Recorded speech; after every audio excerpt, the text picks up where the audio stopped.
Hollywood's golden age was a time of unparalleled glamour, where luminous stars dazzled audiences worldwide and studios operated like kingdoms unto themselves. But behind the silver screen lurked tales of unchecked power, bottomless greed, and devastating betrayal.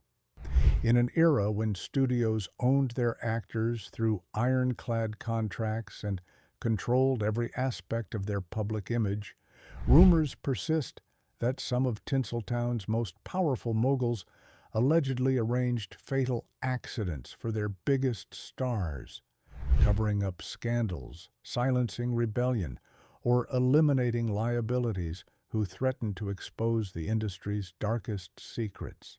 From mysterious car crashes to staged overdoses, from bullets with no fingerprints to bodies found under surreal circumstances, whispers of these dark dealings have haunted Hollywood for nearly a century.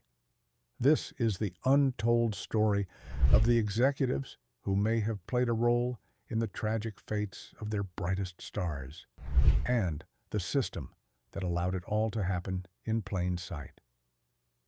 1. Thelma Todd and the garage that became a crime scene. Thelma Todd, affectionately known as the Ice Cream Blonde, was one of the most radiant comedic actresses of early Hollywood. She lit up the screen alongside the Marx Brothers and Laurel and Hardy, earning widespread adoration for her wit, beauty, and natural charm. By the mid-1930s, she had also become a savvy businesswoman, co-owning a popular seaside restaurant called Thelma Todd's Sidewalk Cafe on the Pacific Coast Highway in Pacific Palisades. On the morning of December 16, 1935, Todd was found slumped over the steering wheel of her chocolate-colored Lincoln Phaeton inside the garage of her business partner and former lover, director Roland West. She was still wearing her evening gown and mink coat from a party the night before at the Trocadero nightclub. The official ruling was suicide by carbon monoxide poisoning, but the circumstances surrounding her death were riddled with inconsistencies that investigators and journalists found deeply troubling. For one, Todd had shown no signs of depression or suicidal ideation. Friends described her as upbeat and excited about future projects. More significantly, her connections to notorious mobster Charles "Lucky" Luciano had been a growing source of tension. Luciano had allegedly been pressuring Todd to allow him to install an illegal gambling operation on the third floor of her restaurant. Todd reportedly refused repeatedly, even after receiving threats. Multiple witnesses came forward to say they had seen suspicious figures lurking near her home and garage in the days before her death, and her personal diary, which friends said contained detailed accounts of her dealings with Luciano and her disputes with producer Hal Roach, vanished without a trace. Roach himself had been locked in bitter disputes with Todd over her contract. She wanted more creative freedom and better roles, while Roach viewed her as a commodity to be managed. Some Hollywood insiders speculated that Roach, eager to avoid the public relations catastrophe of Todd exposing her mob connections, which could have implicated the studio, may have played a role in ensuring her silence. Roland West reportedly confessed on his deathbed decades later that he had locked the garage door that night, though whether this was to punish Todd for coming home late or something far more sinister remains a matter of heated debate. The grand jury investigation into her death was widely criticized as superficial, and no charges were ever filed. To this day, Todd's death is considered one of Hollywood's most enduring unsolved mysteries. DV. Paul Bern and the gunshot that protected M.G. Paul Bern was not a household name, but within the walls of Metro-Goldwyn-Mayer, he was one of the most influential figures in the studio system. A brilliant producer and story editor, Bern was known as Hollywood's father confessor for his gentle demeanor and willingness to mentor young talent. In 1932, he married Jean Harlow, the platinum blonde bombshell who was MGM's most bankable star, a union that shocked the industry, as the diminutive, bookish Bern seemed an unlikely match for the vivacious sex symbol. On September 5, 1932, just 2 months after their wedding, Bern was found dead in the bathroom of the couple's Benedict Canyon home with a single gunshot wound to the head. A .38 caliber pistol lay nearby, and a handwritten note was found that read, "Dearest dear, unfortunately, this is the only way to make good the frightful wrong I have done you, and to wipe out my abject humiliation. I love you. Paul, you understand that last night was only a comedy." MGM chief Louis B. Mayer was among the first to arrive at the scene, before police, before the coroner, and before any official investigation could begin. This extraordinary fact has fueled decades of suspicion. Mayer, along with MGM's head of security, Whitey Hendry, and studio fixer Howard Strickling, reportedly spent considerable time inside the house before authorities were called. Critics have long alleged that this window of unsupervised access allowed them to stage the scene, plant the note, and remove any evidence that might have told a different story. The official narrative was that Bern, humiliated by his alleged impotence and inability to consummate his marriage to Harlow, had taken his own life. But significant forensic questions were never adequately addressed.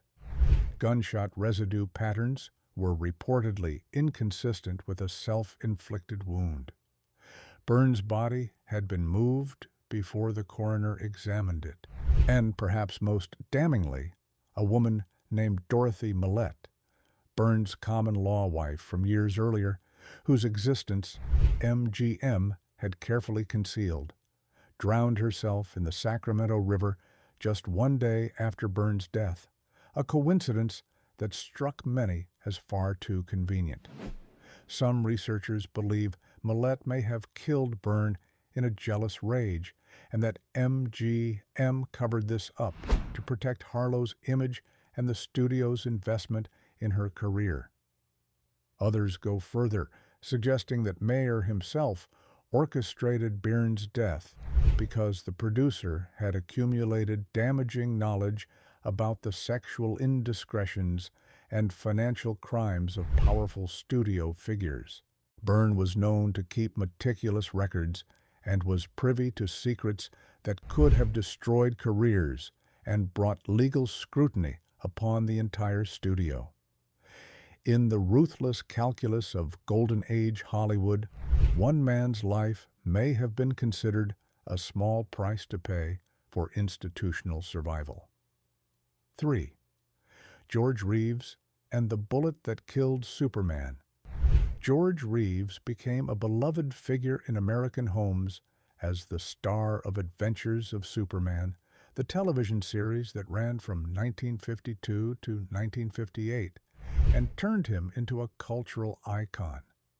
But behind the cape and the cheerful public image, Reeves was a deeply frustrated actor who felt typecast and trapped, unable to secure serious film roles because audiences could only see him as the Man of Steel. On June 16, 1959, Reeves was found dead in his Benedict Canyon home with a single gunshot wound to the right temple. A Luger pistol was found between his legs. Friends and guests who had been in the house that evening, including his fiancée, Leonore Lemon, provided statements that were contradictory, shifting, and in some cases, plainly suspicious. Lemon allegedly told guests before the shot was heard, "He's going to shoot himself," a remark that has never been satisfactorily explained. The official ruling was suicide, but the physical evidence raised profound doubts. No fingerprints were found on the gun, an almost impossible circumstance if Reeves had fired it himself. No gunpowder residue was found on his hands, though testing methods of the era were admittedly less sophisticated than modern forensics. The bullet's trajectory was questioned by independent experts, and the shell casing was found in a location inconsistent with where Reeves was lying.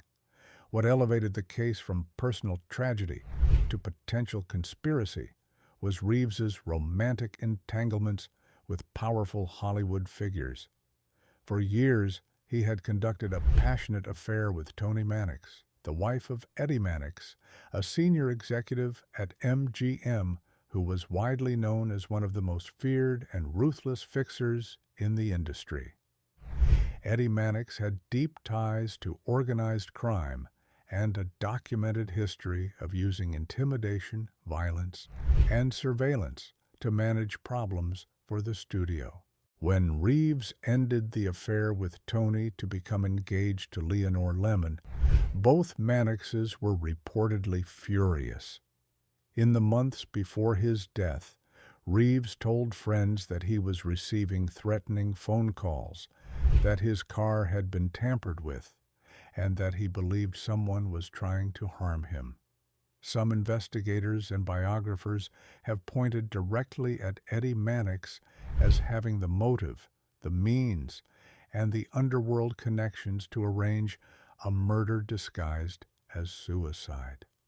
Others have suggested Toni Mannix, devastated by the rejection, may have hired someone to kill Reeves. The LAPD's investigation was cursory at best, and the case was closed without any serious pursuit of the homicide theory, a decision that many attribute to the influence of powerful studio figures who wanted the matter buried quickly. 4. Albert Dekker and the scene that defied explanation. Albert Dekker was a versatile character actor whose career spanned 4 decades, from his breakout role in the science fiction film Dr. Cyclops to acclaimed performances in The Killers, Kiss Me Deadly, and The Wild Bunch. But Dekker was far more than a working actor.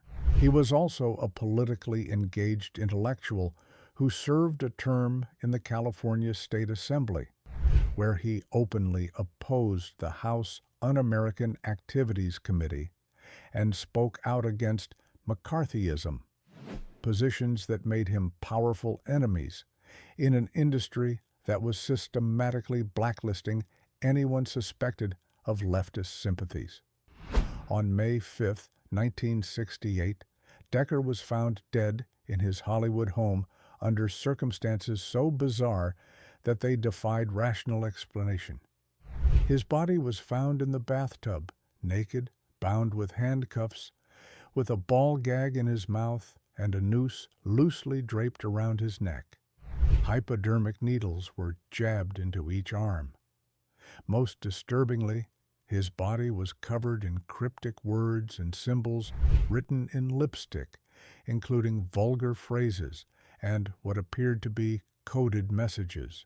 His fiancée, Geraldine Saunders, discovered the body after he failed to answer his phone for several days.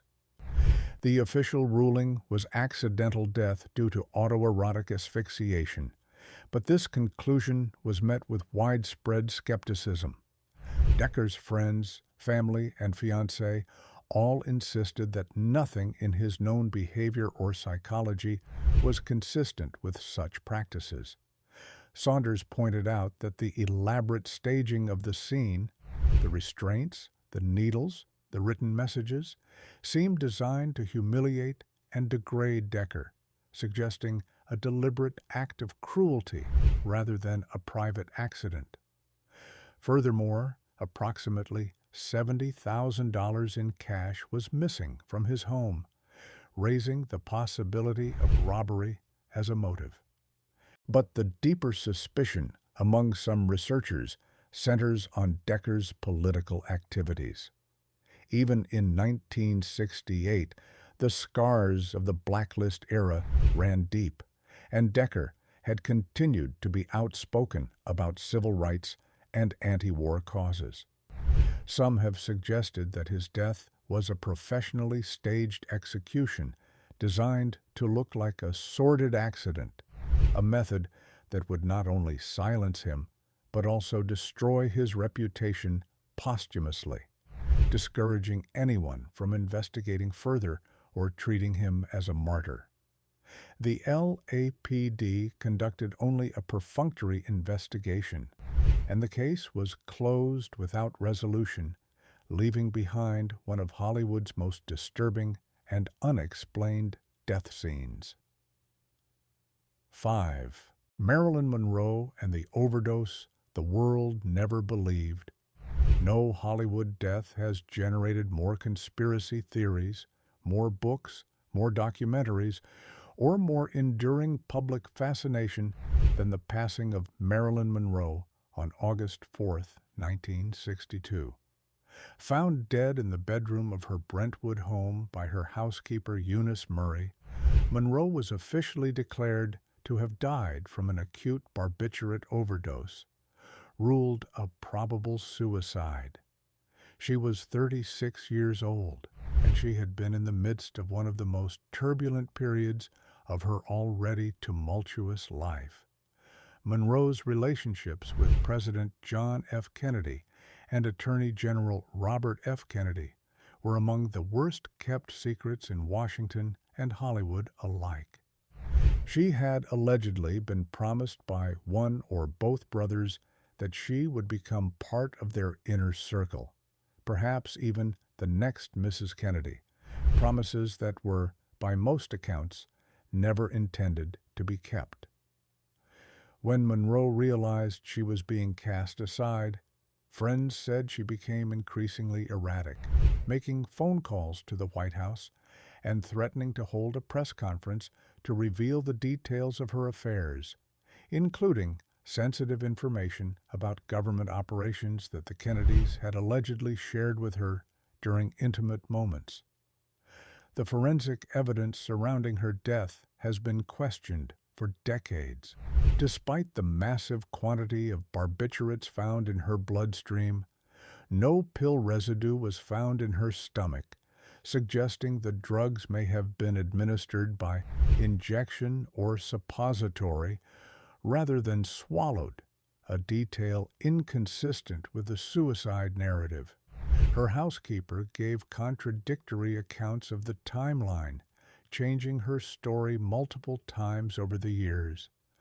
The first police officers on the scene noted that the bedroom appeared to have been recently cleaned and staged. Monroe's phone records from the final days of her life were seized and have never been fully released.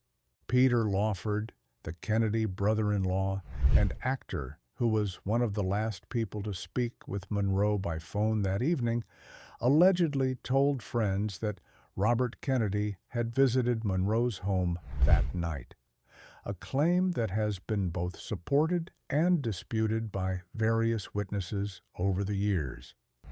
Some researchers believe that Monroe was killed to prevent her from revealing the Kennedy affairs and associated national security information, with the operation carried out by individuals connected to the CIA, the Mafia, or both, organizations that had their own complex and overlapping relationships with the Kennedy administration.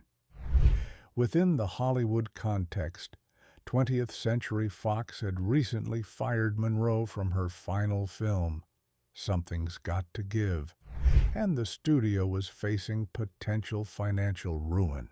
Monroe alive and making explosive public revelations would have been catastrophic, not just for the Kennedys, but for the entire entertainment establishment that had profited from her image.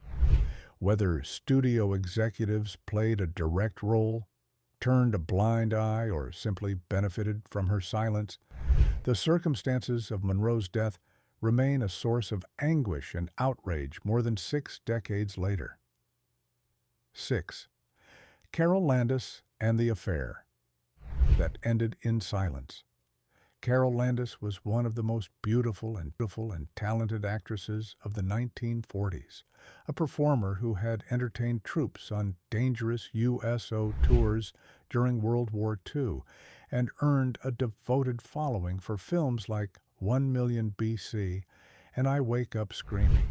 She was also, by many accounts, a deeply sensitive woman who struggled with the emotional demands of Hollywood stardom and who had attempted suicide on previous occasions, a fact that the studios had worked diligently to conceal from the public. By 1948, Landis was involved in an intense and ill-fated affair with Rex Harrison, the sophisticated British actor who was married to actress Lily Palmer. Harrison was a major property for the studios, and his involvement in a scandalous extramarital affair, particularly one that might end in divorce and tabloid exposure, represented exactly the kind of public relations disaster that the studio system was designed to prevent. On July 5, 1948, Harrison himself claimed to have discovered Landis's body in her Pacific Palisades home. She had ingested a lethal dose of Seconal, and a suicide note was reportedly found at the scene. The official ruling was suicide, and the case was closed with remarkable speed. But several details troubled those who looked more closely. Harrison's behavior before, during, and after the discovery was considered suspicious by some investigators. He had been the last person to see Landis alive, having dined with her at her home that evening. Some accounts suggest that Harrison delayed calling for help, instead phoning his agent and studio contacts before contacting emergency services, a sequence of events that would have given studio fixers time to manage the scene. Reports surfaced that sedatives had been administered to Landis in quantities and combinations that she was unlikely to have self-administered, particularly given her known drug tolerances. Landis's mother publicly accused Harrison of bearing responsibility for her daughter's death, and some Hollywood insiders whispered that the studio had intervened to ensure the narrative remained one of simple suicide rather than something more complex. Harrison's career continued virtually unscathed. He would go on to massive success in My Fair Lady and other productions, while Landis was quickly forgotten, her story buried along with whatever truths she might have taken to her grave. The speed with which the investigation was concluded and the involvement of studio representatives at the scene have led some researchers to argue that Landis's death, whether suicide or something else, was managed and controlled by an industry that valued its investments over its people. 7. John Gilbert and the Silent Star, who was slowly destroyed. John Gilbert was, for a brief, incandescent moment, the biggest male star in Hollywood. During the silent era, he was the great romantic leading man, a rival to Rudolph Valentino, whose passionate performances in films like The Big Parade and Flesh and The Devil made him the object of worldwide adoration. His off-screen romance with Greta Garbo only amplified his mystique. At his peak, Gilbert signed a contract with MGM worth over $1 million, an astronomical sum in the late 1920s. Then came sound, and with it, the most controversial chapter in Gilbert's tragic story. The popular narrative holds that Gilbert's career was destroyed because his voice didn't translate well to talkies, that his tenor was too high, too thin for the masculine image he projected on screen. But many film historians and contemporaries have argued persuasively that this was a deliberate sabotage campaign orchestrated by Louis B. Mayer, the iron-fisted head of MGM, who despised Gilbert personally. The animosity between the two men was real and documented. At a famous dinner party, Gilbert allegedly punched Mayer after the mogul made crude remarks about Garbo.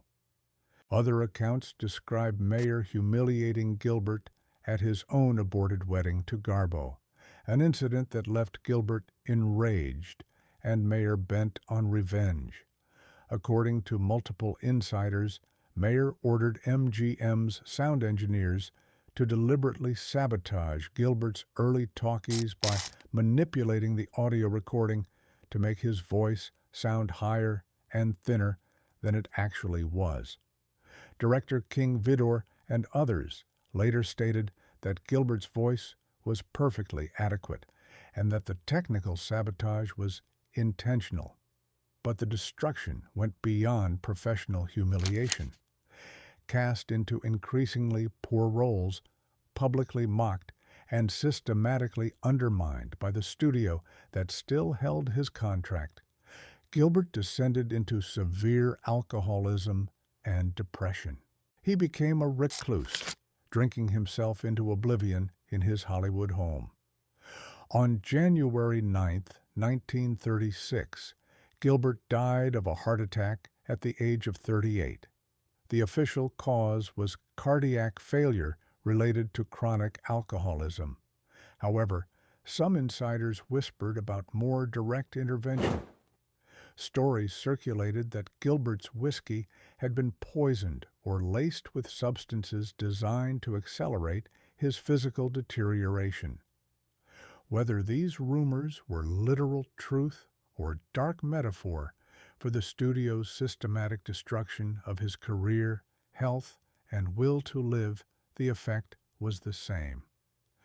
Mayer had wanted Gilbert destroyed, and destroyed he was, slowly, publicly, and completely. Gilbert's story represents perhaps the clearest example of how the studio system could annihilate a human being without ever having to pull a trigger, by simply removing every reason that person had to go on living. 8. Lupe Velez and the Star, whose final act was rewritten. Lupe Velez was a force of nature, a Mexican-born actress and comedian whose explosive personality, uninhibited performances, and tumultuous love life made her one of the most colorful figures of Hollywood's golden age. Known as the Mexican Spitfire after her popular film series, Velez was a genuine star who had transitioned successfully from silent films to talkies and maintained a loyal audience throughout the 1930s and into the 1940s. By 1944, however, Velez's career was in decline, and her personal life had become a source of considerable distress. She was pregnant by Harold Ramond, a young French actor who refused to marry her. In an era when an unmarried pregnancy could end a woman's career overnight, and when the Catholic faith that Velez held dear made abortion an agonizing moral impossibility, she found herself trapped between personal conviction and professional survival. On December 14, 1944, Velez was found dead in her Beverly Hills bedroom from an overdose of Seconal. A carefully written suicide note was found, addressed to Harold Ramond, in which she expressed her love and her despair. The death was ruled a suicide, and the case was closed almost immediately. But elements of the official story have never sat comfortably with researchers.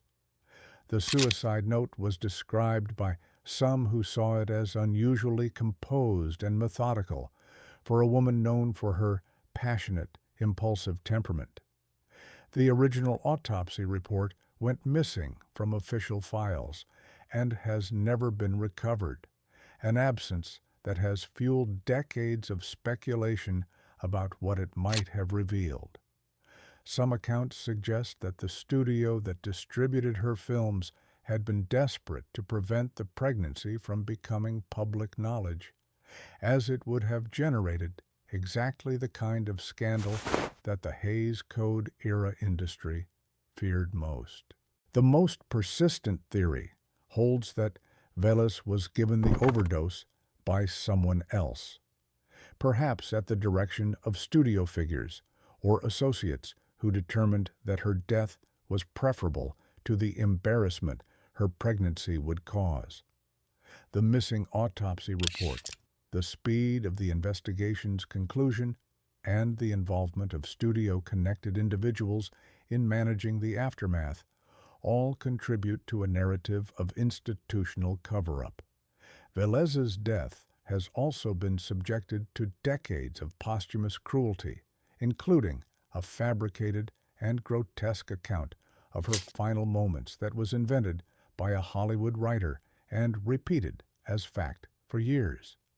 A final indignity that suggests the industry's impulse to control and degrade her extended even beyond the grave. 9. Thomas Ince and the Night on Hearst's Yacht.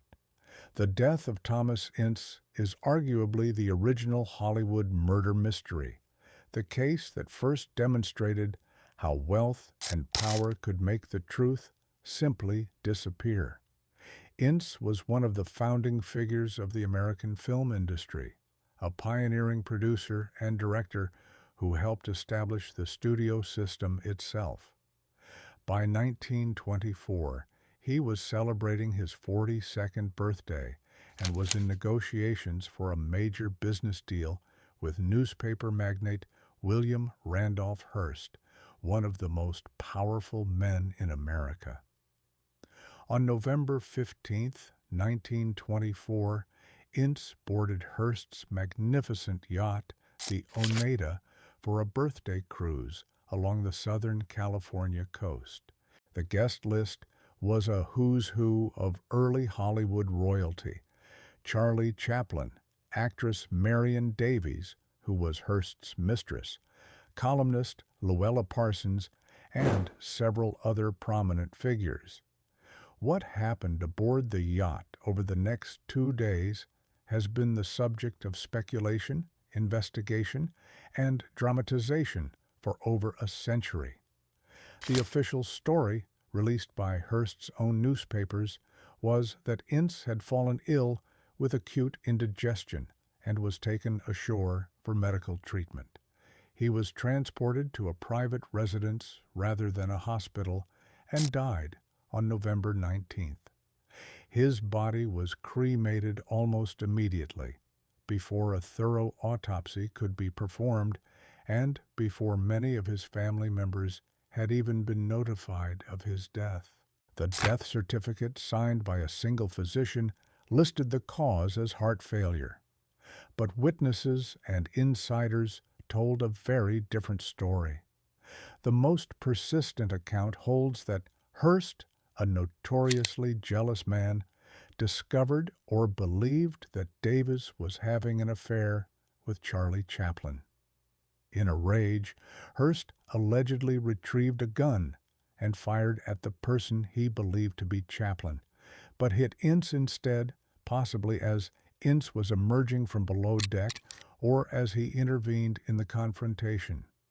Some versions of the story claim that Ince was shot in the head and that the indigestion story was fabricated to cover up what was essentially a homicide. The circumstantial evidence supporting a cover-up is substantial. Hearst's media empire ensured that no unfavorable coverage of the incident appeared in any major publication. Luella Parsons, who had been a relatively minor columnist before the yacht trip, was given a lifetime contract with Hearst's newspaper syndicate shortly afterward, widely interpreted as payment for her silence. The San Diego district attorney opened a brief investigation but closed it without calling key witnesses, leading to allegations that he had been pressured or bribed. Chaplin himself never publicly discussed the incident in detail. The rapid cremation of Ince's body eliminated any possibility of forensic examination, and without physical evidence, the case could never be conclusively resolved. But the pattern of behavior, the immediate narrative control, the destruction of evidence, the rewarding of silence, the suppression of investigation, established a template that Hollywood's power brokers would use again and again in the decades that followed. 10. Bobby Driscoll and the child star. The industry discarded. Bobby Driscoll's story is perhaps the most heartbreaking entry on this list, not because his death involved the dramatic staging or forensic mysteries of the other cases, but because it illustrates the most insidious form of studio violence, the systematic destruction of a human being through abandonment, exploitation, and indifference. Driscoll was one of the most talented child actors in Hollywood history. He won a Special Academy Award, a juvenile Oscar, in 1950 for his outstanding performance as a child actor, appeared in beloved films like Song of the South and Treasure Island, and most famously provided the voice and live-action reference model for Peter Pan in Disney's animated classic. He was charming, gifted, and seemingly destined for a long and successful career. Then puberty arrived, and with it, acne, a minor cosmetic issue that Walt Disney Studios used as the pretext to terminate Driscoll's contract in 1953, when he was just 16 years old. The studio that had built an entire animated feature around his talents discarded him without hesitation, offering no support, no transition assistance, and no acknowledgement of the years of profitable work he had provided. Other studios, seeing that Disney had dropped him, largely followed suit. The industry that had celebrated him as a child prodigy treated him as damaged goods the moment he stopped being commercially useful. The psychological impact was devastating. Driscoll, who had spent virtually his entire childhood on studio lots and had been denied anything resembling a normal upbringing, was utterly unprepared for life outside the Hollywood machine. He struggled to find work, drifted into drug use, and was arrested multiple times on narcotics charges. His marriage fell apart.